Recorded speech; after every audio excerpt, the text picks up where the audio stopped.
শেষ দিনেও অন্নপূর্ণা যোজনার টাকা না পাওয়ার অভিযোগ তুলে ইংলিশ বাজার পৌরসভায় বিক্ষোভ দেখালেন শতাধিক মহিলা। বৃহস্পতিবার সকাল থেকেই পৌরসভা চত্বরে ভিড় জমতে শুরু করে। ঘণ্টার পর ঘণ্টা লাইনে দাঁড়িয়ে পরিষেবা পেতে চরম হয়রানির শিকার হতে হচ্ছে বলে অভিযোগ বিক্ষোভকারী মহিলাদের দাবি, তাদের পরিবারের আর্থিক অবস্থা অত্যন্ত খারাপ। কারো স্বামী সবজি বিক্রি করেন, আবার কেউ ফুটপাতে ছোট দোকান করে সংসার চালান, অনেকেরই টালির বাড়ি। এরপরেও অন্নপূর্ণা যোজনার টাকা থাকছে না। কেন টাকা পাচ্ছে না তা জানতে পৌরসভায় এসে দীর্ঘক্ষণ লাইনে দাঁড়াতে হচ্ছে বলে অভিযোগ তাদের। বিক্ষোভকারী মহিলাদের আরও অভিযোগ, টাকা না ঢোকার কারণ হিসেবে অনেকের পরিবারের বাড়িতে 3টি ঘর থাকার কথা দেখানো হচ্ছে। তাদের প্রশ্ন, একটি পরিবারের সদস্য সংখ্যা যদি 8 থেকে 10 জন হয়, তাহলে কি সবাইকে একটি ঘরেই থাকতে হবে? বাড়িতে কয়েকটি ঘর থাকলেই যে পরিবারের আর্থিক অবস্থা ভালো, এমনটা নয় বলেই দাবি তাদের। এই সমস্ত অভিযোগ তুলে দিন ইংলিশ বাজার পৌরসভায় ক্ষোভে ফেটে পড়েন মহিলারা। দীর্ঘক্ষণ বিক্ষোভের জেরে পৌরসভা চত্বরে তৈরি হয় উত্তেজনাপূর্ণ পরিস্থিতি। মহিলাদের দাবি, প্রকৃত আর্থিক পরিস্থিতি যাচাই করে যোগ্য প্রত্যেক পরিবারকে দ্রুত অন্নপূর্ণা যোজনা সুবিধা দিতে হবে। এটা সমস্যা হচ্ছে, আমরা এই যে অন্নপূর্ণা ভান্ডারের যে সমস্যা নিয়ে এসেছি, কিন্তু এখানে কিছুই দেখাচ্ছে না। যেটা আমরা মোবাইলে দেখছি বাড়িতে সেটাই করছে, এটা কোনো সমাধান করছে না। আমরা এই টাকার জন্য প্রচুর কষ্ট। আমরা 3 মাস থেকে মেয়েকে পড়াতে পারছি না প্রাইভেট। আমি এই লক্ষ্মী ভান্ডার পেতাম, মেয়ের বেতন দিতাম, সেই বেতন আমি দিতে পারিনি, মাস্টারের বেতন আটকে গেছে।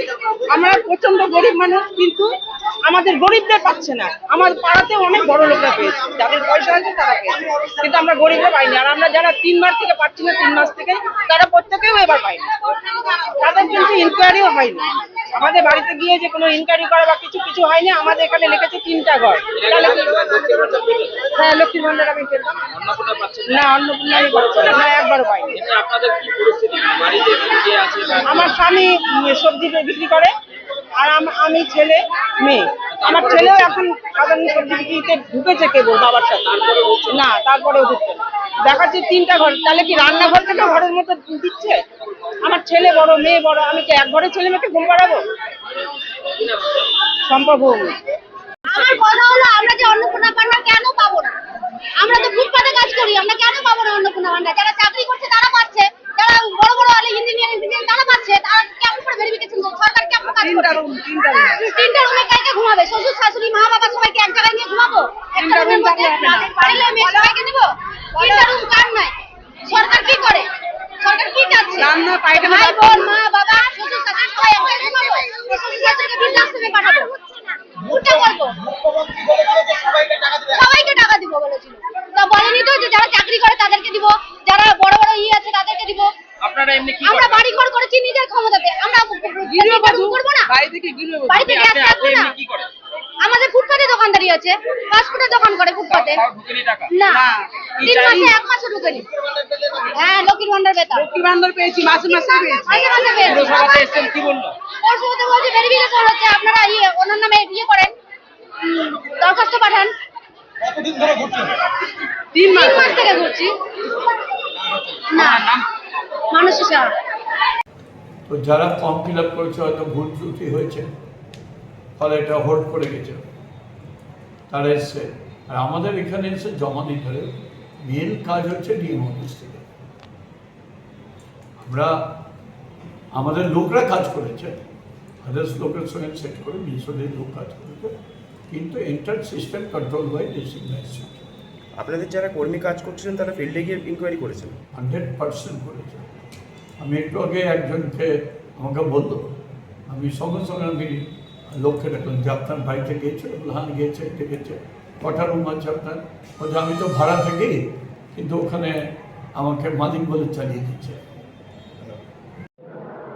অন্নপূর্ণা যোজনায় যেটা দেখা যাচ্ছে, প্রায় 90% লোক অন্নপূর্ণা যোজনা পেয়েছে, 10% লোক পায়নি। এবং যারা পায়নি তারা প্রকৃত পাওয়ার যোগ্য, কিন্তু পরিকল্পিতভাবে তৃণমূলের সমস্ত কাউন্সিলররা তাদের সুপারিশে যে সমস্ত লোকরা ওয়ার্ডে কাজ পেয়েছিল 1900 টাকা 2000 টাকা বেতনের, তারা কারো বাড়িতে না গিয়ে সমস্ত বিজেপির পরিকল্পিত, যারা বিজেপি করে, যারা বিজেপির সমর্থক, যারা বিজেপিকে ভোট দিয়েছে, যারা বিজেপির ক্যাডার, যারা বিজেপির নেতৃত্ব, তাদের বাড়িতে বসে থেকে তারা লিখেছে 3+ঘর, যেটা আমাদের এখানে মানদণ্ডের মধ্যে আটকে যাবে।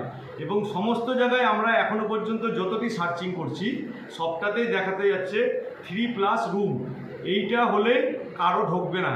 এবং যারা মামার বাড়ি দাদুর বাড়িতে থাকে, যাদের কোনো অর্থনৈতিক সাহায্য নাই, তাদেরটাও দেখাচ্ছে। এর একটাই কারণ, তৃণমূলের কমিশনাররা ক্যাজুয়াল লোক রেখেছিল ওয়ার্ডে ওয়ার্ডে, আর তারা নিজের বাড়িতে বসে বসে এসব করেছে কমিশনারদের নির্দেশে। এবং এই ব্যাপারে প্রশাসনের এবং সরকারের উচিত এই সমস্ত যারা আধিকারিক লোকের বাড়িতে না গিয়ে নিজেরা মন গড়া রিপোর্ট দিয়েছে কমিশনার সহ, তাদের বিরুদ্ধে এফআইআর করে 90 দিন যেন তাদের জেল হয় এই ব্যবস্থা করা। কারণ প্রকৃত যারা পাওয়ার যোগ্য তারা পায়নি।